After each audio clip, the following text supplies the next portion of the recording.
Mussolini is back. There was no politician with a stronger spirit and physically stronger than Mussolini.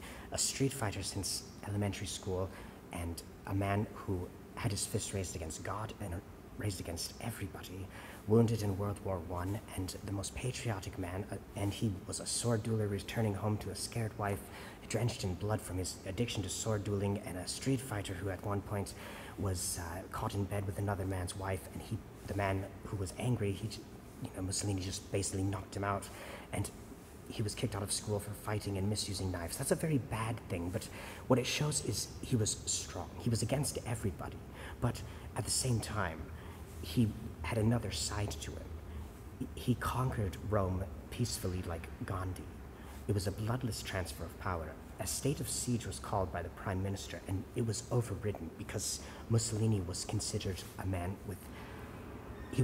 Most politicians cannot knock people out in the ring. Most politicians are not very strong. Most politicians, when they shake their fist or puff out their chest like Mussolini, it's all a bluff. With Mussolini, he could actually prove that he was both, psychologically, even though he got kicked out of school and didn't graduate, he was psychologically a genius if you read his doctrine of fascism, but he was also a politician, a nerd who could kick everyone's ass.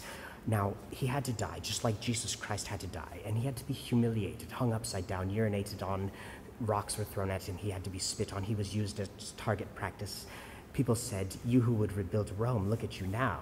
And people told Jesus on the cross, "You who would rebuild the temple, look at, come down from your cross." They used similar words. It was a very similar thing.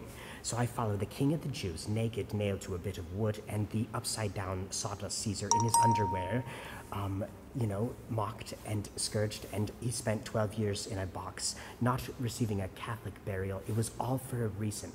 And St. Louis de Montfort said, and I'm about to get cut off, but St. Louis de Montfort said, "We are all called to be Mussolini." He was talking about the Mussolini that prefigured Benito Mussolini. And St. Louis de Montfort died April 28th, and Mussolini died April 28th, Feast of St. Louis de Montfort. Louis de Montfort wrote everything I knew about Mussolini and was the most influential writer. And then I read Rachel Mussolini's book about Mussolini, and it was the most influential book I've ever read. So the two books that I bought as an adult, and I don't buy other books, I just kind of read stuff on the internet or I go to the library, but the two books I bought as an adult were Rachel Mussolini's book and the book that was prefiguring Benito Mussolini, because Mussolini means